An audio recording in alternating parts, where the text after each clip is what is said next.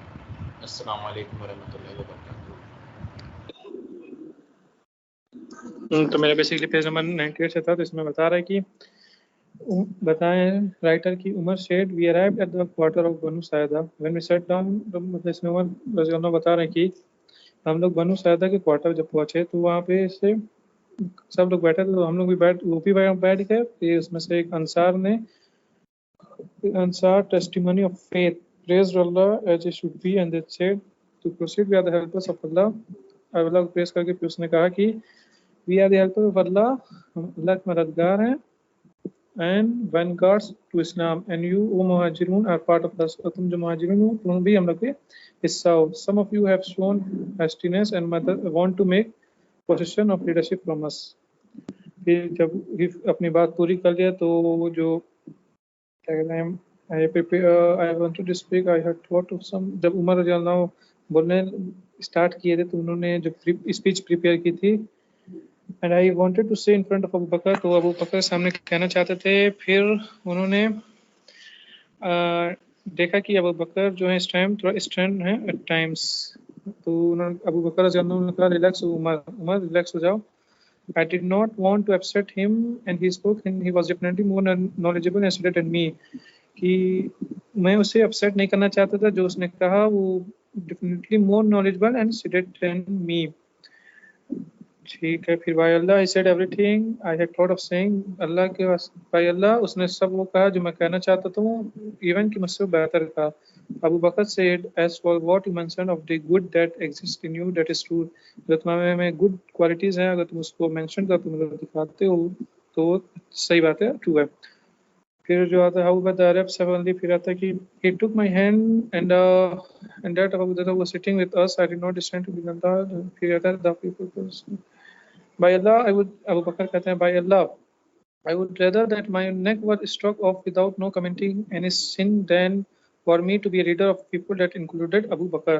the people जो थे silent हो गए थे, and the person from the Ansar ने कहा I am of those by means of those counsel people seek relief and I have family that will aid and defend me। How about if we have a leader from amongst you? फिर next page पे है कि yes everyone has a special की to open his hurt, कि हर इंसान के पास एक special मतलब एक रास्ता होता है अपने हर्ट को खोलने के लिए, लव दूसरे के पीपल के लिए, लव गेन करने के लिए, इन्फ्लुएंस करने के लिए। वी नोटिस दैट अपने मतलब लाइफ में हम इसको नोटिस करते रहते हैं। Perhaps you have heard work college, जैसे कि हम लोग सुनते रहते हैं कि जो हम लोग दोस्त होते हैं साथ होते हैं, तो उन लोग से कहते हैं कि वो हम लोग बताते हैं कि अगर तुमको ये चाहिए तो मैनेजर से जाके ऐसे से बात करो, अगर कुछ उनसे कहना है तो इनके थ्रू कहो कि वो जाके तुम्हारे लिए बात करें। तो राइटर कहते हैं कि why not then use your skill to open up people heart, कि तुम वहाँ पे अपनी स्किल क्यों नहीं ओपन करते हो, मतलब अपनी स्किल क्यों नहीं यूज करते हो दूसरे का दिल जीतने के लिए। And be a head instead of being a tail, and be ahead, yes, be special and look for the keys with which to open up the hearts। be special बनो और उस रास्ते को ढूंढो जिससे तुम दूसरों का हर्ट को जीत सकते हो, जैसे कि अपने father mother wife and children etcetera. Find the key to the heart of your manager at work and your colleagues, उस वो भी रास्ता ढूंढो जिससे तुम अपने मैनेजर के, अपने साथी के लिए भी, अपने साथी के बदले जीत सकते हो, उनसे उनको इन्फ्लुएंस कर सकते हो। Knowing the keys of their hearts help them accept good advice, अपने उस रास्ते को ढूंढने के लिए हर्ट के वो तुम्हें गुड एडवाइस एक्सेप्ट करने में मदद करेगा जब कोई तुमको बताएगा। Then is if the advice is ठीक है। फिर यहाँ से प्रॉफिट मोहम्मद सल्लल्लाहु अलैहि वसल्लम के बारे में दो वाक़या है जो उन्होंने उनका बिहेवियर बता रहे हैं। तो एक बार हुआ क्या, प्रॉफिट मोहम्मद सल्लल्लाहु अलैहि वसल्लम जो थे peace be upon him company के साथ बैठे थे, बातचीत हो रही थी मस्जिद में। तो एक आदमी आया तो अपने लेफ्ट राइट देखा, फिर प्रॉफिट के सर्कल जहाँ प्रॉफिट बैठे थे वहाँ ना छोड़ के कॉर्नर में मॉस्कियो के जाके बैठ के अपना मतलब वहाँ टॉयलेट करने लगा, इस्तिंजा करने लगा। फिर जो कंपेनियन थे गुस्साने लगे। फिर the companion was shocked and exploded upon seeing him urinate they were dust toward. फिर जो जा रहे थे तो सीटेड एंड कीप देयर काम एंड जो कंपेनियन थे वो उससे जा रहे थे मतलब डांटने के लिए, बताने के लिए। तो प्रॉफिट मोहम्मद ने था वो कंपेनियन को रोका, कहा कि do not interrupt him. The companion watched as he urinated and perhaps he was not even aware of them look. जो कंपेनियन थे उन्होंने देखा कि वो वहाँ पे यूरिनेट मतलब इस्तिंजा कर रहा है, perhaps he was not even aware of them looking, और वो उन्हें देख भी नहीं रहा है। The Prophet sallallahu alaihi wasallam, as he witnessed a scene, a man urinated in a mosque, continued to calm his companion down. He forbidden he was when the जो बिदुइन था जो इस्तिंजा करके खड़ा हुआ अपना कपड़ा पहन के जब वो जा रहा था, तो प्रॉफिट मोहम्मद सल्लल्लाहु अलैहि वसल्लम peace be upon him, उसको अपने पास बुलाया और उसे प्यार से समझाया कि the mosque are not built for this purpose, कि जो मस्जिद है उस पर्पस के लिए नहीं बनी है, ये खाली इबादत करने के लिए और कुरान पढ़ने के लिए बनी है। The man understand a profit word and left, जो मैन था जो इस्तिंजा कर रहा था वो प्रॉफिट की बात मान लिया और वहाँ से चला गया। When the time for prayer come, जब नमाज का टाइम आया तो वही जो मैन था वो आया नमाज पढ़ने, जो प्रॉफिट सल्लल्लाहु अलैहि वसल्लम पीस बी अपॉन हिम थे, वो नमाज पढ़ाए, नमाज स्टार्ट किया अल्लाहू अकबर कह के। फिर जब वो रुकू में गए तो उन्होंने कहा समी अल्लाहु व लिमन हमिदा। फिर जब वो रुकू से उठे तो जो कंपेनियंस थे वो उन्होंने लोग कहा रब्बना लकल हम्द। उस सब कंपेनियंस का उस आदमी को छोड़ के उसने ये कहा, Allah have mercy on me and Muhammad and no one else. फिर जो प्रॉफिट सल्लल्लाहु अलैहि वसल्लम थे वो उसके वो जब कहा तो उन्होंने सुन लिया। जब नमाज कंप्लीट हो गई, जो प्रॉफिट थे वो पीछे घूमे और पूछे कि किसने ये कहा। सो सब कंपनी से बताया किसने कहा। तो व्हेन ही केम, तो प्रॉफिट उनको अपने पास बुलाया। तो when he came and sat in front of it, तब वो उनके सामने आके बैठा। Lo and behold the prophet loves and enters, जो प्रॉफिट का लव था उनका, जो प्रॉफिट का लव्स उसके दिल को जीत लिया था। उस आदमी ने मतलब प्रॉफिट के लव को जीत लिया था so deeply, and he wished that the prophet and he be the recipient of Allah mercy. फिर प्रॉफिट ने उनसे बातचीत की, फिर उन्होंने बताया notice the prophet manage to capture his heart by knowing how to deal with him. फिर यही लिखा है। फिर आता है एक और वाकया जिसमें Muawiya bin al Hakam please with him was just a regular company, वो मदीना में नहीं रहते थे। और फिर वो एक दिन मदीना में आए, फिर मस्जिद में गए, फिर उन्होंने प्रॉफिट मोहम्मद और कंपनी में बात कर रहे थे, उसमें जाके उन्होंने बैठा तो वो स्नीजिंग के एटिट्यूड्स के बारे में बात कर रहे थे, छींकने के आदाब के बारे में बात कर रहे थे। तो उन्होंने प्रॉफिट ने उसमें आदाब बताया कि अगर कोई भी छींके तो जो छींके उसको अल्हम्दुलिल्लाह कहना चाहिए, जो सुने उसको कहना चाहिए अरहमकुल्लाह, मे अल्लाह है मर्सी ऑन हिम। तो फिर मुआविया जो थे जो इंसान, उन्होंने उसको याद रखा। फिर वो कुछ दिन फिर वापस चले गए। फिर कुछ दिन बाद मदीने आए तो fulfil a need and entered the mosque where the prophet सल्लल्लाहु अलैहि वसल्लम was praying with his companion. फिर उस मदीने आए, फिर मस्जिद में गए जिसमें प्रॉफिट नमाज पढ़ा रहे थे, कंपेनियन पढ़ रहे थे। As they were praying on the companion sneeze, उसमें नमाज पढ़ाते टाइम एक कंपेनियन जो थे तो मतलब छींक दिए। बिफोर ही कुड से अल्हम्दुलिल्लाह, वो अभी अल्हम्दुलिल्लाह नहीं कहते, उससे पहले ही जो मुआविया थे वो यरहमुकुल्लाह कह दिए। तो the people who were praying become confuse, जो पीपल थे जो नमाज पढ़ कंफ्यूज हो गए, उसको देखने लगे, बुरी नजर से देखने लगे। फिर तो उन्होंने पूछा आप लोग मुझे ऐसे क्यों देख रहे हैं। तो companion began to strike their hands on their thigh insisting that he be silent and he be compiled. उन्होंने कंपनी ने बताया कि तुम्हें नहीं बोलना चाहिए, शांत रहना चाहिए। फिर जब नमाज खत्म हो गई, जो फिर प्रॉफिट ने नमाज पढ़ा के बाद पीछे घुमा और जमातियों से पूछा कि वो कौन।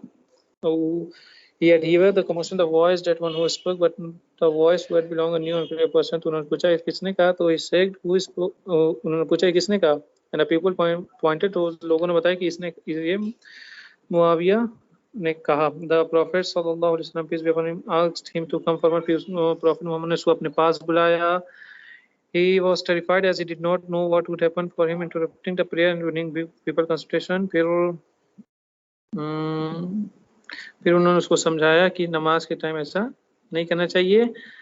फिर जो talking to people is फिर I swear it did not respond. Muawiya में my mother and father be Muawiya ने कहा may my mother and father be sacrificed for him by Allah. I have never seen before him nor after him a leader who gave better instruction than he.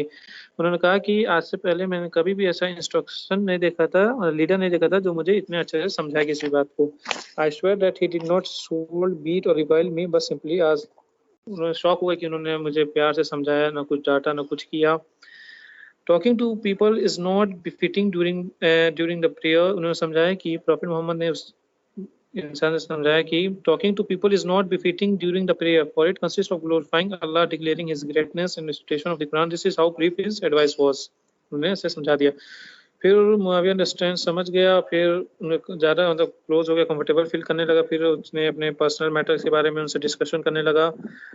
फिर फिर उन्होंने बताया कि मैं पहले पैगान काफिर था, फिर अल्लाह ने मुझे इस्लाम की तरफ बुलाया. फिर उन्हें मुआविया ने कहा प्रॉफिट मोहम्मद से कि among us there are men who have recourse to soothsayers. हम लोग में से कुछ ऐसे लोग भी हैं जो soothsayers रिकॉर्ड्स किए हैं. सूसेयर आर दोस हु क्लेम, जो सूसे वो होते हैं जो अनसीन का नॉलेज मतलब कहते हैं कि मुझे अनसीन का पता है. And the people go to them ask, जाते हैं भविष्यवाणी करवाने, ये सब. तो प्रॉफिट मोहम्मद ने कहा, रिस्पॉन्स किया कि do not have recourse to them. उनसे मतलब रिकोर्स ना करो, उनसे मतलब नॉलेज ना लो, उनसे दूर रहो. Meaning you are Muslim and no one knows the unseen except Allah. बेशक तुम एक मुस्लिम हो, अल्लाह के सिवा कोई गैप की नॉलेज नहीं रखता है. He said there are men who take omens. फिर उन्होंने कहा कि कुछ ऐसे भी आदमी होते हैं जो ओमेंस मतलब जो ऐसा बिलीव करते हैं कि बिल्ली रास्ता काट दी तो आगे ना बढ़ो, ऐसे ही कुछ फालतू फालतू बात पे बिलीव करते हैं. Predict bad luck by looking at the bad luck, बता देते हैं फ्लाइट पैटर्न्स और पटा के मतलब ऐसी उठपटांग चीज करते रहते हैं. ऐसे लोग पे भरोसा ना करो, ऐसे लोग से दूर रहो, ऐसे लोग से नॉलेज ना लो. तो मेरा बेसिकली यही था. अब आगे मुदस्सिर भाई इंशाल्लाह कवर करेंगे. तो वही बताया गया इसमें 103 कि मोहम्मद सल्लल्लाहु अलैहि वसल्लम सबको एक जैसे ट्रीट नहीं करते थे, सबको अलग अलग तरीके से ट्रीट करते थे. जैसे यहाँ पे है कि जब मुआज़ बिन जबल रज़ी अल्लाह ताला अन्हु मोहम्मद के बहुत करीबी वो थे, सहाबा थे, तो उनको बहुत सीखने का बहुत ज़्यादा शौक़ था. तो वो क्या करते थे, जो मोहम्मद सल्लल्लाहु के साथ उन्होंने इशा की नमाज़ पढ़ी, फिर वो अपने घर की तरफ अपने मतलब लोगों के पास वापस जाते थे अपनी मस्जिद में और वहाँ पे नमाज़ पढ़ाते थे लोगों को जैसे मोहम्मद सल्लल्लाहु पढ़ाते थे वैसे. फिर एक रात को क्या हुआ कि मुआज़ रज़ी अल्लाह तआला अन्हु अपने लोगों के पास वापस गए और मस्जिद में जाके पढ़ाने लगे नमाज. तो एक यंग कंपेनियन है और वो ज्वाइन हो गए. ठीक है, तो मुआज़ बिन जबल रज़ी अल्लाह तआला अन्हु नमाज़ पढ़ा रहे थे. फिर सूरह फातिहा के बाद जब सबने आमीन बोला तो उसके बाद मुआज़ बिन जबल रज़ी अल्लाह तआला अन्हु ने सूरह बकरा शुरू कर दी. और ये वो वाला दिन था जब लोग भेड़ बकरी का मतलब पूरे दिन भर उसी सब में लगे रहते थे और ऐसे ही काम करते थे, एकदम थकाने वाला. और ये वो लोग बहुत मतलब वेट किया करते थे कि ईशा का वक्त आए, जल्दी से नमाज पढ़ के सोने चले जाए. तो वो जो यंग मैन थे जो नमाज में मुआज़ बिन जबल तआला को वो किए थे, तो वो पढ़ने लगे. पर जब देखे कि बहुत ज़्यादा ही लंबा हो रहा है वो और उनसे रहा नहीं गया, तो वो अलग हट के कांग्रेगेशन से अलग हट के खुद की नमाज पढ़ के चले गए अपने घर. तो जब मुआज़ बिन जबल तआला ने ख़त्म किया तो बहुत लोगों ने बोला कि एक लड़का था जिसने ज्वाइन किया था, उसके बाद वो चला गया. तो मुआज़ बिन जबल बहुत ज़्यादा गुस्सा हुए और उन्होंने बोला कि उसके अंदर हिपोक्रेसी है और बोले मैं बताऊंगा प्रॉफिट मोहम्मद सल्लल्लाहु अलैहि वसल्लम को उसके बारे में. तो जब लोगों ने जाके उस यंग मैन को बोला कि मुआज़ ने ऐसा सब बोला है, तो उस यंग मैन ने बोला कि मैं भी मोहम्मद सल्लल्लाहु अलैहि वसल्लम के पास जाऊंगा और मैं बताऊंगा. तो उसके बाद क्या हुआ, तो दोनों लोग गए प्रॉफिट मोहम्मद सल्लल्लाहु अलैहि वसल्लम के पास. उसका जो यंग मैन था उसने बोला कि मोहम्मद सल्लल्लाहु मैसेंजर ऑफ अल्लाह, क्या हुआ था कि वो बहुत ज़्यादा लंबे वक्त के लिए नमाज़ पढ़ा रहे थे, इसीलिए हम लोग क्या करते हैं, हम लोग लेट से आते हैं क्योंकि हम लोग को पता है कि बहुत लंबी नमाज चलेगी, इसीलिए हम लोग लेट से ज्वाइन करते हैं. तो प्रॉफिट सल्लल्लाहु अलैहि वसल्लम ने पूछा मुआज़ रज़ी अल्लाह से कि तुम क्या रिसाइट करते हो. तो मुआज़ बिन जबल ने सूरह बकरा और लंबी सूरत. तो मोहम्मद सल्लल्लाहु अलैहि वसल्लम बहुत गुस्से में आ गए, बोले तुम्हारी वजह से लोग को पता चला, जैसे लोग लेट में आते हैं नमाज को अटेंड करने, क्योंकि पता है कि लंबी सूरह बकरा लंबी है, तो लेट में भी जाओ 2, 3, 4, 5 मिनट भी ले जाओ तो मिल जाएगी वो रकम। तो इसीलिए बोले कि तुम्हारी वजह से, तो उनको पता चला कि मेरी वजह से लोग ओवर बर्डन हो रहे हैं नमाज में। तो माज बिन जबल रज़ी अल्लाह को तरफ देखे, उसका बोले आर यू ट्रबल मेकर हो माज, मतलब क्यों तुम लोग के ऊपर इस्लाम जो है उसको डिस्ट्रेस कर रहे हो, एक मतलब वो डाल रहे हो, भार क्यों डाल रहे हो। तो वही बताए क्या क्या, समी तारीख करो, समी अबरूज करो, दुहा करो, ये सब पढ़ो बोले। फिर उसके बाद मोहम्मद को जो यंग मैन थे उनकी तरफ घूमे, उसका बोले व्हाट, तुम क्या करते हो डियर नेफ्यू, तुम जो नमाज पढ़ते हो तुम क्या करते हो। तो जो यंग मतलब यंग जो लड़के थे उन्होंने बोला कि मैं सूरह फातिहा पढ़ता हूँ और उसके बाद मैं सूरह फातिहा पढ़ता हूँ, उसके बाद मैं अल्लाह ताला से रिफ्यूज़ मांगता हूँ, अल्लाह ताला से जन्नत मांगता हूँ और जहन्नम से पनाह मांगता हूँ। उसके बाद जो यंग थे उन्होंने बोला कि ऑफ्टन सा प्रोसेस में लॉन्ग, और मैं बहुत बार देखता हूँ कि आप सेम लंबी वो कर रहे हैं। तो he said I do not know what you and Muaz chants, मतलब कुछ नहीं जानते कि आप लोग इतनी जो लंबी लंबी नमाज पढ़ते हैं उसमें क्या पढ़ते हैं। तो मोहम्मद ने बोला कि मैं और मुआज़ सप्लिकेशन करते हैं, और यही सप्लिकेशन करते हैं कि पैराडाइज और हेल के बारे में, मतलब पैराडाइज मांगते हैं और हेल से पढ़ना मांगते हैं, जन्नत को मांगते हैं। जो यंग मैन थे उन्होंने बोला कि मुआज़ रज़ी अल्लाह तआला अन्हु उनके ऊपर जो एक्यूजेशन लगाता है हिपोक्रेसी का, तो उनको वो चीज़ बहुत बुरी लगी थी। तो उन्होंने बोला rather Muaz will come to know that one day, कि मुआज़ एक दिन ऐसा पता चलेगा कि एनिमी हमें की तरफ आ रहा है, और मुआज़ को पता चलेगा कि मैं जिहाद में लिया हूँ हिस्सा। उसके बाद मुआज़ को पता चल जाएगा कि मैं हिपोक्रेट नहीं हूँ, मेरा जो फेथ है वो क्लियर है। उसके बहुत दिन बाद, बहुत वक्त नहीं हुआ था, एक बैटल आई जिसमें वो जो सहाबा थे वो शहीद हो गए। तो जब मोहम्मद को पता चला तो उसने मुआज़ रज़ी अल्लाह से बोला कि तुम्हारे जो अपोनेंट था उसका क्या हुआ, मतलब जो जिसके ऊपर हिपोक्रेसी का तुमने एक्यूजेशन लगाया था, एक्यूज किया था, उसका क्या हुआ। मुआज़ रज़ी अल्लाह ने बोला कि messenger of Allah, he was truthful and was not a hypocrite, he has been martyred, मतलब वो सच्चा था, वो हिपोक्रेट नहीं था, और वो शहीद हो गया। यही बताया गया कि मोहम्मद कैसे लोगों से डील करते थे, कि जो उनके ज़्यादा करीब है और तो उनको थोड़ी सख्त लहजे में भी समझा देते थे, क्योंकि वो जानते थे कि उनसे दूर नहीं जाना, जो दूर ही दूर है एकदम जो है उसको प्यार से समझाते थे, उसे सख्त लहजा यूज़ नहीं करते थे।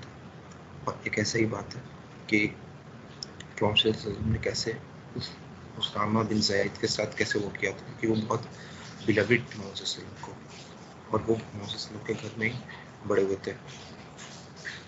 तो मोहम्मद एक बार सहाबा की आदमी को भेजा, सब ट्राइब ऑफ जो है ना, तो उस्मान बिन ज़ैद थे, मतलब उसके वॉरियर में से एक थे। तो जंग शुरू हो गई सुबह को, उसके बाद क्या हुआ, जो मुसलमान थे वो विक्टोरियस हो गए, और जो पेगन्स मतलब जो बुत परस्त थे वो लोग भागने के बाद, तो उसमें से एक आदमी था, वो भी अपना मतलब हथियार छोड़ के भागने लगा। तो एक अंसार से एक सहाबा और उस्मान रज़ी अल्लाह अन्हु दोनों लोग उस आदमी को चेस करने लगे। उसके बाद क्या हुआ, वो एक पेड़ के नीचे छुप गया, पेड़ के पीछे छुप गया। तो उसामा और जो अंसारी सहाबा थे उसने उनको पकड़ लिया और स्वॉर्ड से स्ट्राइक करने वाले थे। तो उन्होंने जब देखा कि 2 स्वॉर्ड मेरे ऊपर, तो उन्होंने शहादा ले लिया, मतलब बोलते हैं no worthy of worship but Allah and his messenger. तो जो उसामा अंसार साहबा थे वो लोग मतलब कंफ्यूज हो गए कि क्या करें, मतलब इसने दिल से इस्लाम एक्सेप्ट किया है कि मतलब एक सिर्फ जान बचाने के लिए इस्लाम एक्सेप्ट किया, और मतलब और वो लोग मतलब मेंटल के बीच में थे और हर तरफ खून था, बॉडी गिरी पड़ी थी। तो उन्होंने देखा और एक दूसरे को देखे वो लोग, क्योंकि जो भी करना था जल्दी करना था, नहीं तो कहीं से भी तीर आके लग सकता, क्योंकि बीच मैदान में थे, जंग के भी दौरान थे। उन्होंने क्या किया, while the Ansars were withheld, रुके हुए थे अंसारी साहब जो थे, तो उसमें उसामा रज़ियल्लाहु अन्हु ने क्या किया, दैट इज उनको लगा कि ट्रिक है, तो वो स्ट्राइक के शॉट से और उनको कत्ल कर दिया। तो जब गए उन लोग मदीना वापस गए, तो उसामा रज़ियल्लाहु अन्हु सामने खड़े हुए और उनको पूरी स्टोरी बताने लगे, ये हैपेंड, दे किल्ड, किसने किसको कैसे कैसे मारा। तो बहुत खुश थे सुन के कि कैसे मुसलमान विक्टोरिया जीते सब कुछ। पर जब उसामा रज़ियल्लाहु ने बोला ना, देन आई किल्ड हिम, तो बहुत ज़्यादा गुस्सा हो गए और बोला उन्होंने कि उसने ला इलाहा इल्लल्लाह बोला और तुमने उसको मार दिया। उसामा ही डिड नॉट, तो उसामा ने बोला ना कि उसने इंटेंशनली बोला था, उसने सिर्फ और सिर्फ हमने के हाथ में तलवार थी, उससे डर के बोला कि मेरी जान बख्शी जाए। मोहम्मद ने बोला, फिर से क्वेश्चन पूछा कि उसने बोला कि अल्लाह के सिवा कोई इबादत के लायक नहीं है, कोई माबूद नहीं है, और फिर भी तुमने उसको कत्ल कर दिया, कि क्या तुमने उसका दिल चीर के देखा था कि वो, मतलब जिसे बोला कि वो नहीं थे, इंटेंशनली नहीं बोला, तो बोला कि क्या तुमने उसका दिल चीर के देखा था कि वो इंटेंशनली था और सिर्फ वेपन्स के, मतलब अपनी जान के डर से उसने बोला। और मोहम्मद सिर्फ और सिर्फ उसामा को देख रहे थे और बार बार ये पूछ रहे थे कि उसने बोला कि there is no God but Allah and then you killed him, did he say there is no God but Allah and then you killed him, how did you deal with testimony there is no God but Allah on the day of resurrection. तो Usama रज़ियल्लाहु ने बोला कि he continued to repeat himself until I wish I had only accepted Islam that day। तो इसमें हम लोग को ये पता चलता है कि जो लोग हैं ना, सबको एक जैसा मत समझिए, ठीक है, कि जैसे बोलते हैं ना कि एक कहावत है कि सबको एक लाठी से मत हकाओ, सब लोग अलग अलग होते हैं, तो सबको उसके हिसाब से हम लोग सबको डील करना चाहिए। अब जैसे हमारा कोई बहुत ज़्यादा क्लोज है तो हम उसको डांट भी सकते हैं, तो उसको पता रहेगा कि नहीं, हम इसकी अच्छाई के लिए बोल रहे हैं, कोई ब्लैंकेट नहीं रखेंगे। पर अगर हम वही कोई दूर का लड़का जिससे ज़्यादा बात नहीं थी, हम लोग उससे जब डील करें तो हम लोग को प्यार से बात करना है, उससे उसको समझाना है। अगर हम पहले उससे गुस्से में बात करें तो वो क्या, वो हमसे और दूर हो जाएगा। तो यहीं तक था मेरा। अस्सलाम वालेकुम। हो गया दीप, स्टॉप कर दे रिकॉर्डिंग। करते